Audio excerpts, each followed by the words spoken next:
গ্রাম ছাড়া ওই রাঙা মাটির পথ আমার মন ভুলাই রে। গ্রাম ছাড়া ওই রাঙা মাটির পথ আমার মন ভুলাই রে। শুভ দুপুর বন্ধুরা, আমরা এই মুহূর্তে অবস্থান করছি সুন্দরবনের কাকদ্বীপ অঞ্চলে। আমার সাথে রয়েছে জয়দীপ। সুন্দর পরিবেশ, পুরোটাই দেখো একদম সবুজের ছোঁয়া। ভ্রমণ হলো সাধারণ বাস্তব জ্ঞান সঞ্চয়ের উৎস বা মাধ্যম। পৃথিবী একটা বই, যারা ভ্রমণ করে না তারা এই বইটি পড়া থেকে বঞ্চিত হয়। তাই বলবো যে কাজের ফাঁকে একটু সময় পেলেই ঘুরে আসবেন। আর যদি আপনাদের সেরকম সামর্থ্য না থাকে তাহলে বছরে একবার এই পশ্চিমবাংলার মধ্যেই ঘুরবেন। আপনারাই বলুন যে পশ্চিমবঙ্গের মধ্যে কি নেই? উত্তরে আছে পাহাড়, দক্ষিণে আছে সাগর, আবার নদিয়াতে আছে শান্তির জায়গা মায়াপুর। তাহলে সময় পেলে অবশ্যই একটু ঘুরবেন, দেখবেন মন কিন্তু একদম ফ্রি মাইন্ডের হয়ে গেছে। তাই আজ আমরা কর্মব্যস্ততার জীবন থেকে একটু বেরিয়ে এসে আজ আমরা চলে এসেছি দক্ষিণ 24 পরগনার সুন্দরবন এলাকার কাকদ্বীপ অঞ্চলে। তো প্রথমেই আমরা যাব এখানে গঙ্গাসাগর মেলার যে ঘাট রয়েছে সেই ঘাটে।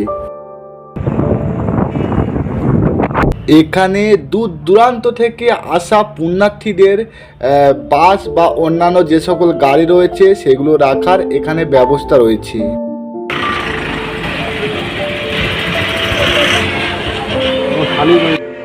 আমরা কিন্তু গঙ্গা ঘাটের একদম কাছে চলে এসেছি, জাস্ট 5 মিনিটের রাস্তা।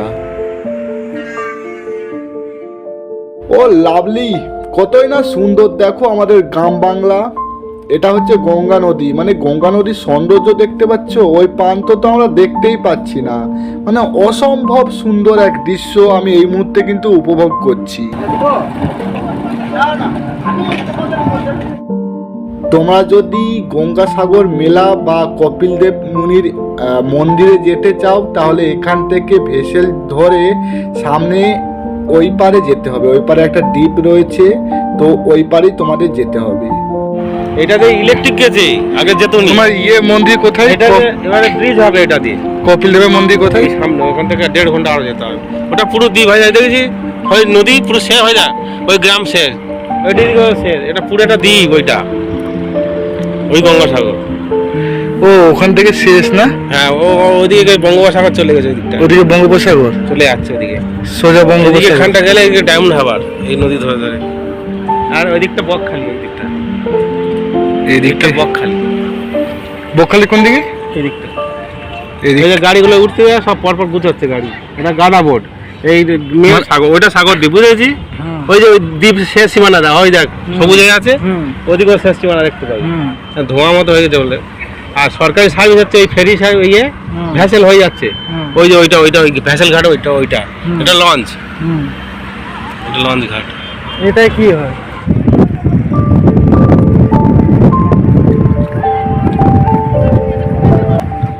ওহ, মানে কি বলবো, গঙ্গার পাড়ে এরকম ভাবে হেঁটে যাওয়ার যে একটা আলাদা অনুভূতি, জাস্ট অসাধারণ। আর আমরা এখন যে রাস্তা থেকে হেঁটে আছি দেখো নদীর পাড়ে, মানে সেই রাস্তা কিন্তু অনেক ক্যালকুলেশন করে কিন্তু তৈরি করেছে। কি বলবো, বস্তার মধ্যে বালি ভরে দেখো পাট ভাবে এমনভাবে দিয়েছে না, একটা সুন্দর সরু কিন্তু নদীর পাড়ে রাস্তারও সৃষ্টি হয়ে গেছে। দেখো পায়ে হাঁটার রাস্তা, অবশ্যই গাড়ির না। তো খুবই সুন্দর। এটা হলো এলসিডি ঘাট। তো সামনে দেখতেই পাচ্ছ একটা বড় ভাসমান, তো সেটা জাহাজ না অন্য কোনো নাম আছে আমি সঠিক জানি না। তো তার ওপর দেখো অনেক মাল বোঝাই করা গাড়ি কিন্তু রয়েছে, ওগুলো নদীর ওই পারে গঙ্গাসাগর মেলা যেখানে হয়ে থাকে কচুবেরিয়া, ওখানে নিয়ে যাবে মাল বোঝাই করা সকল গাড়ি। মানে শুনলাম যে ওই যে যানটা রয়েছে ওটা 18 থেকে 19টা মাল বোঝাই করা গাড়ি কিন্তু বহন করতে পারে। সরকার আশ্বাস দিয়েছে যে কিছুদিনের মধ্যেই এখানে একটা ব্রিজ নির্মাণ হবে। তো ব্রিজ নির্মাণ হলে পুণ্যার্থীদের আর কষ্ট করতে হবে না, তারা ওই ব্রিজের মাধ্যমে কপিল মুনির আশ্রমে চলে যেতে পারবে। মানে গঙ্গাসাগর হচ্ছে সারা ভারতবর্ষ বললে ভুল, পুরো বিশ্বের পুণ্যার্থী কিন্তু এই গঙ্গাসাগর মেলাতে আসে।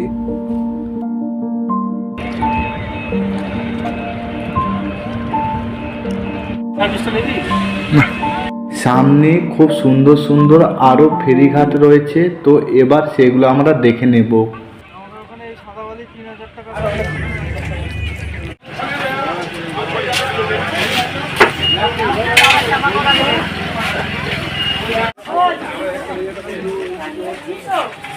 এটা হলো 8 নম্বর লট।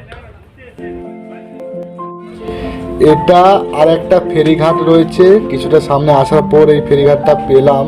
তো এর বাঁদিকে দেখো একটা টিকিট কাউন্টার রয়েছে, লঞ্চের টিকিট কাউন্টার। লঞ্চের ticket counter per head ticket রয়েছে 100 টাকা করে।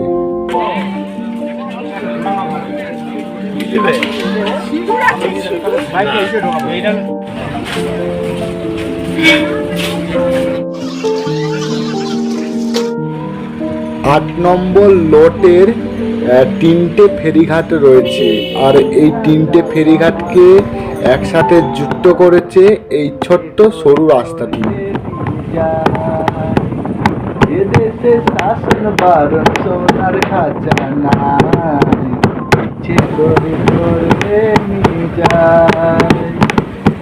পিয়ারে পিয়ারে কোথা শোনা, পিয়া তারে কি বলে বোঝায়, এদেশে নয়ন বলে স্বপ্ন দেখে যায়, এই করে তোরে যায়।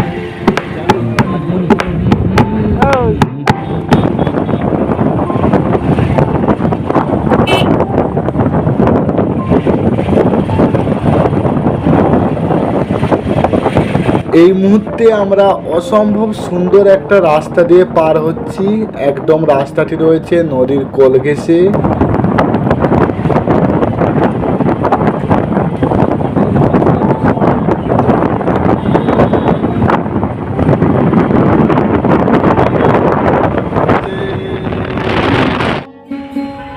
এতটা সময় চলার পর অবশেষে আমাদের বাইকের পেট্রোল প্রায় শেষ, সেই জন্য কাছাকাছি একটা ইন্ডিয়ান অয়েল পেট্রোল পাম্পে ঢুকে গাড়িতে কিছুটা পেট্রোল ভরে নিলাম।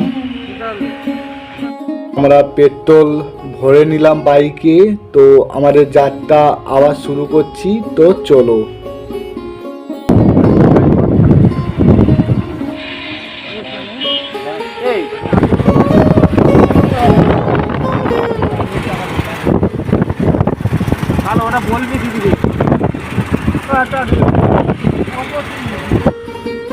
এক বিদেশি পর্যটকের গ্রাম সম্বন্ধে অপিনিয়ন কি, তো সেটাই এবার তোমাদের আমি শোনাবো। A village in West Bengal is not just a place, it is an experience, a journey into simplicity, beauty and the soulful rhythm of rural life. As the day ends, the village night sky is a canvas of stars unspoiled by urban lights. The flicker of oil lamps in mud huts, the sound of crickets, and the occasional hoot of an owl set the stage for stories shared around the fire, where the wisdom of elders and laughter of children merge into timeless memories.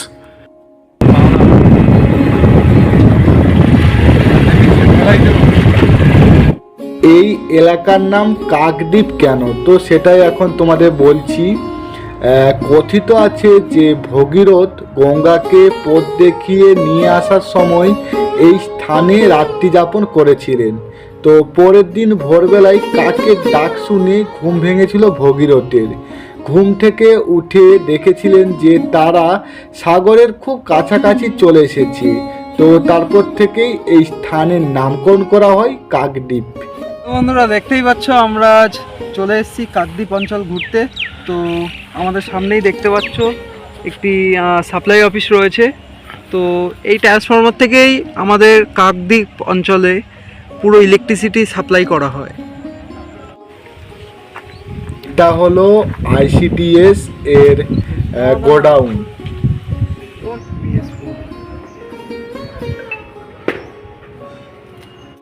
এটা হলো কাকদ্বীপের BDO office. তো BDO অফিসটা মোটামুটি অনেকটাই বড় রয়েছে।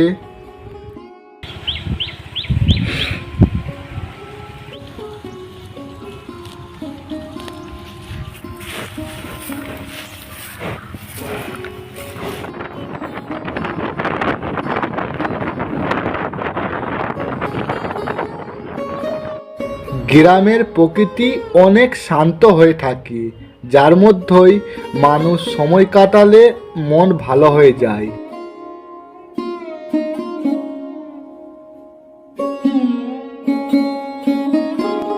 এই শহরটি মুড়িগঙ্গা নদীর তীরে অবস্থিত।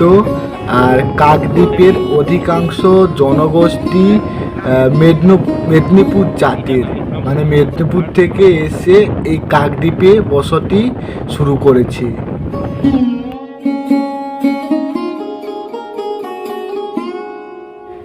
সামনে একটা সুন্দর বীজ দেখতে পাচ্ছি, সবুজের মধ্য দিয়ে একটা সুন্দর বীজ, দেখো খুবই অসাধারণ, বাহ খুবই সুন্দর লাগছে।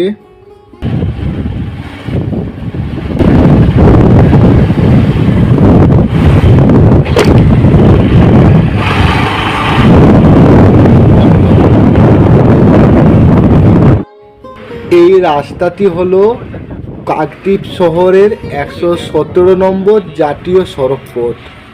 এই রাস্তার সঙ্গে কলকাতা, ডায়মন্ড হারবার, তারপর নামখানার সঙ্গে যুক্ত রয়েছে।